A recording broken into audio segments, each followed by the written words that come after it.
Dennis DeYoung, the singer and songwriter of the STYX classic rock standard Come Sail Away, tells us the crazy story behind the song, from its rise in the charts in the 70s to its conquest in pop culture via South Park, Freaks and Geeks, and more, next on Professor of Rock.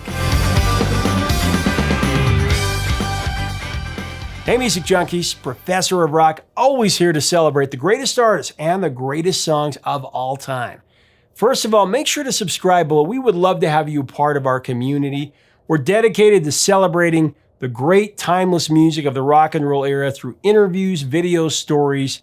You can also check us out on Patron and become a part of curating this important work. Tell you what, I'm excited to bring you another episode from our series Revelations, where featured artists go deep into their greatest songs. I present to you another episode with the great Dennis DeYoung. He, of course, wrote and sang so many of the great STYX songs, including Come Sail Away, which has become one of those true classics of pop and rock radio. It was released in '77 as the lead single from multi-platinum band STYX's seventh album, The Grand Illusion. Written and sung by Dennis, who, he always brought a little bit of Broadway into the rock and roll spectrum when he was with that band. The song peaked at number 8 on the Billboard Hot 100 in early 1978, and it actually lifted The Grand Illusion to multi-platinum status due to its grand success.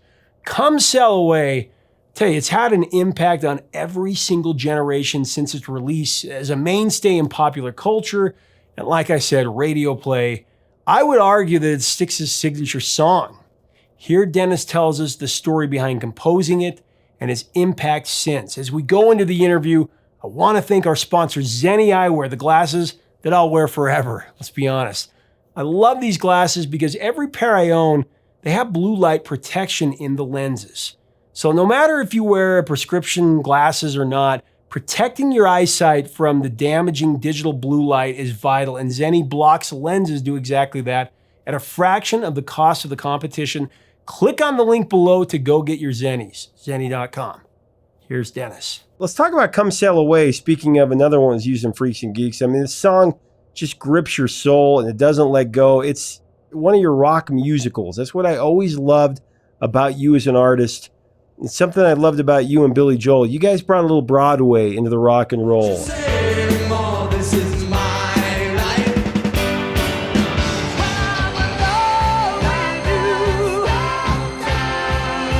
And I always thought that was great how you did that. I don't think it was intentional. It's just you guys are showmen and you're able to do that. But your arrangement combines classical and rock music elements, and somehow you skillfully blend like lyrical introspection really with futurity. Tell me about that. What do you remember about coming up with that song? I grew up in the south side of Chicago. You've heard of the Pullman cars and the Pullman Works, right? Oh yeah. In the area where I grew up, that was like a mile and a half from my house. That's where the Pullman district, very, very blue collar. We got to go to Hawaii to play the Crater Festival.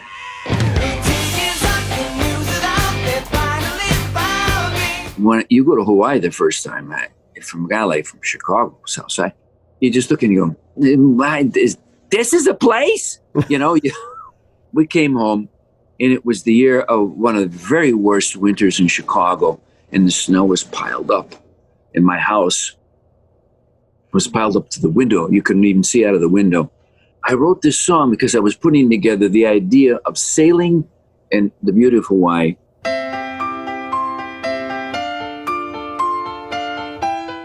The success of the song lyrically is essentially, it's a song about yearning to be in a better place. And whether it's a boat that takes you, I'm sailing away, or angels coming down from heaven, I've got to be free, or people on a starship taking you away, to carry on. That's just what the song is about. And there's reflections in the waves spark my memory, some happy, some sad. Happy, some sad. I think of childhood friends and the dreams we had. Think of childhood friends and the dreams we had. It's all about John and I, Panazzo, who were really, we were the core of the band in the early days. We loved the Beatles. We sang the harmonies. Isn't he a bit like you and me? We would stand behind Kiss because our trajectory towards success was so slow and painful. We'd be back on Aerosmith, Kiss, Queen, ZZ.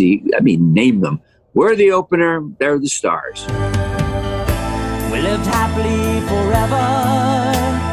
That went on for almost ever.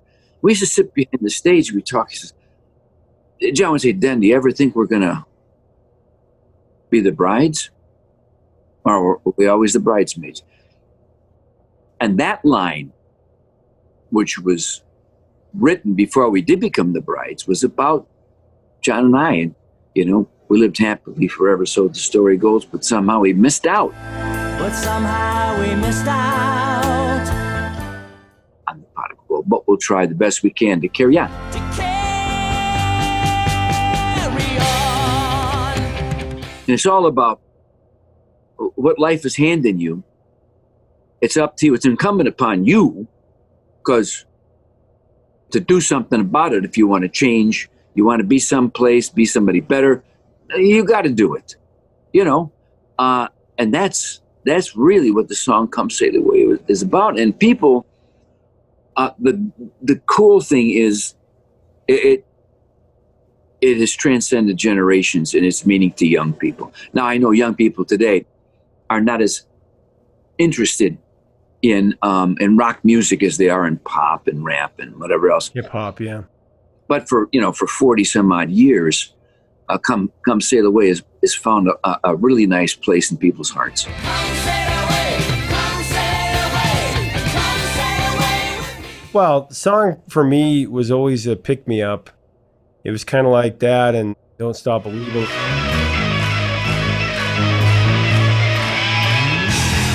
It's like chasing your dreams, embracing the unknown, enjoying the journey of life. And I remember when they use it in Freaks and Geeks, I love that because that's how I felt. I remember that at a dance, I used to go request that song. So when I saw that, because even though it's awkward to dance to, because it starts out slow and he's dancing slow, and then To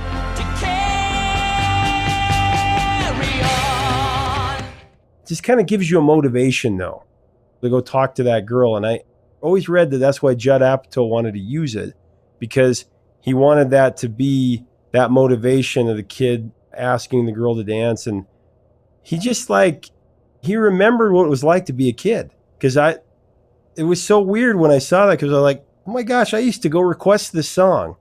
Not for that reason. It was more for motivation, or I love the song. But then I realized that maybe I was doing that to kind of give me a push.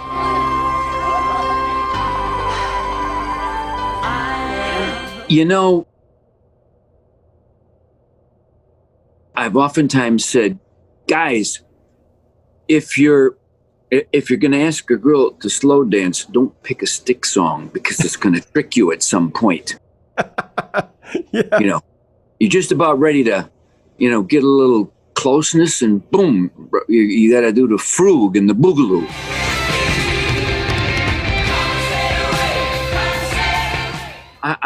I think Judd may have experienced something similar to that in his own life. I never asked him that question. Nonetheless, he's been very kind to me. And Paul Feig, too, who helped write it, I think he felt that, too, for sure. They did a documentary, did you know, on Freaks and Geeks? Did you ever see it? I'm in it. They asked me to talk. Well, see, the thing is, they nailed that, though, using Styx and Billy Joel and Kenny Loggins, because all the Hollywood movies were always using what they deemed the cool music. I'm not saying that Styx isn't cool, but I'm saying that for us, for my generation, kind of the Freaks and the Geeks part, this was our music. We love Billy Joel and Styx and Journey and Foreigner and all these bands. And because they were considered corporate by the big magazines, they didn't understand the treasure that they were to us. Well, look, the rock critics that classified those bands as corporate They were just trying to think of something to hang on music that didn't support. That's all it was. I just never understood as a kid why I couldn't like The Clash and like Toto. You can. They said they don't go together. I want to tell you how many Bruce Springsteen and Styx fans cross over. I know. Millions. I know. Music is music. And that's what I love about today's generation is they don't care. They don't really genreify things. These young people, they just like it. They know what they like. They hear a song and they're like, I like it. The way something sounds, it's a physical thing. It's a sound wave. Hits your tympanic membrane, goes to your brain and your soul. That's why when certain people sing a certain note, you get the goosebumps, right? That's not intellectual. That's beyond. It's organic.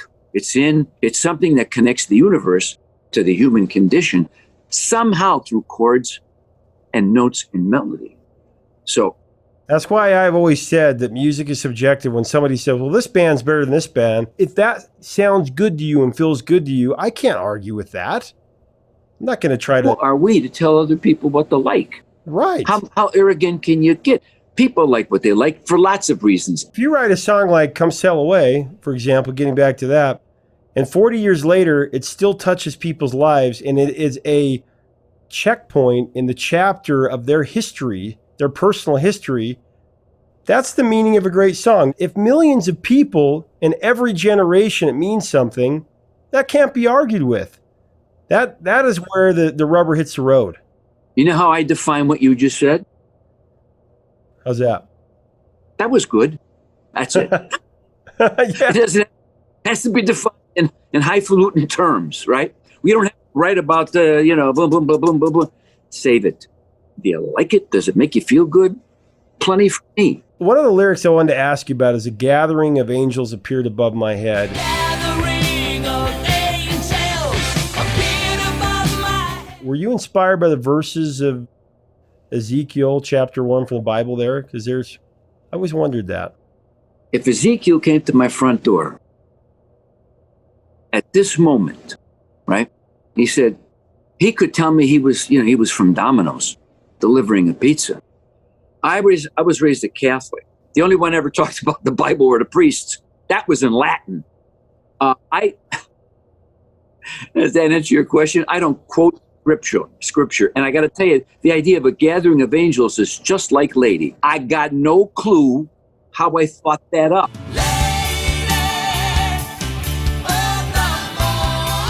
I'm telling you, because I look at it and I think, well, that's smarter than I am.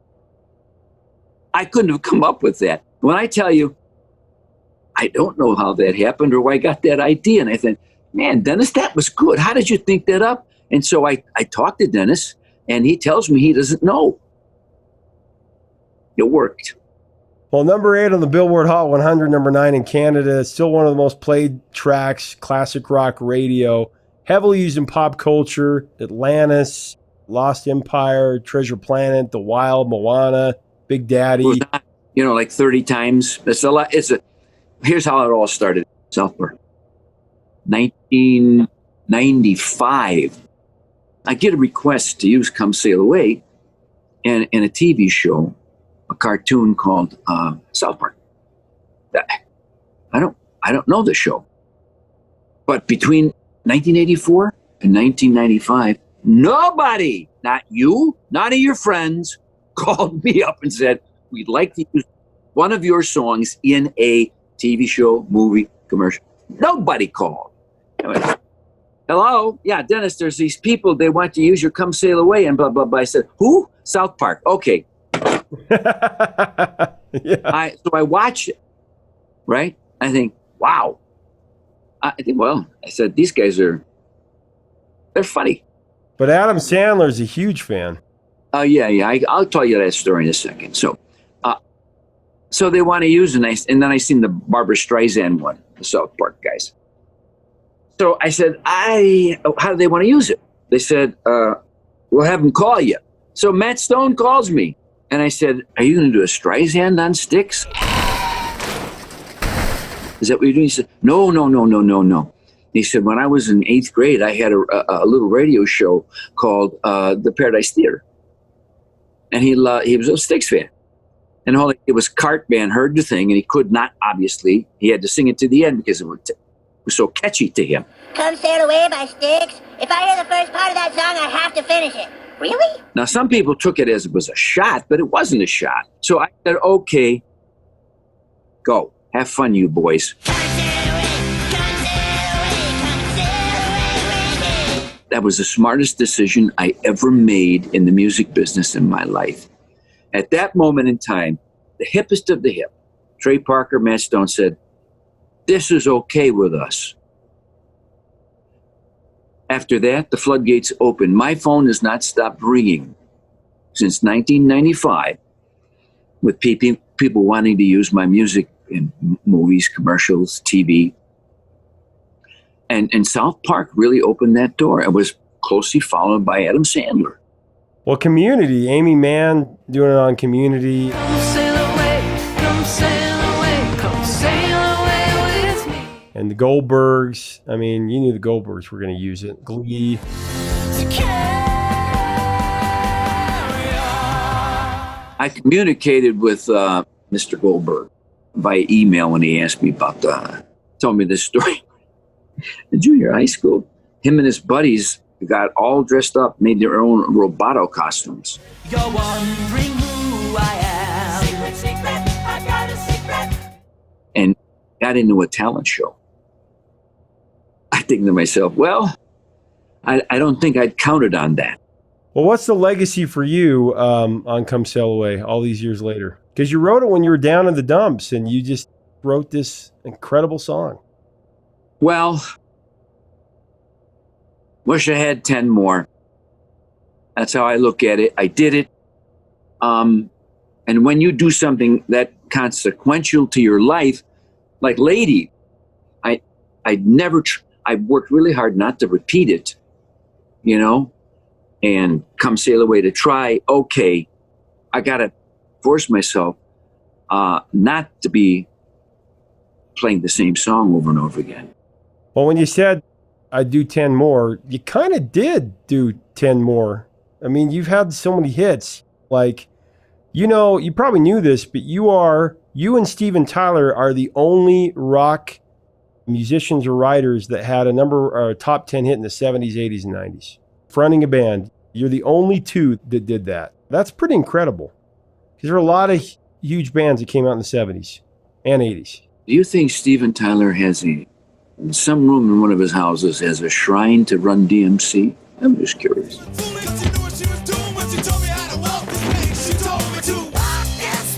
I know if they'd have done that with one of my songs, I'd have them over for Thanksgiving dinner. Gathering of angels.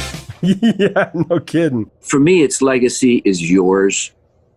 And everybody that listens to this podcast or has heard the song, it's whatever you make of it at this point. I told you the story of what it meant to me, and now you embrace it for what it means to you.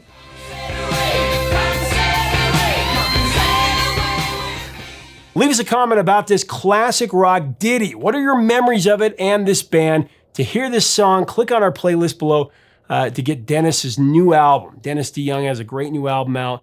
Click on the link below. You can also get merch.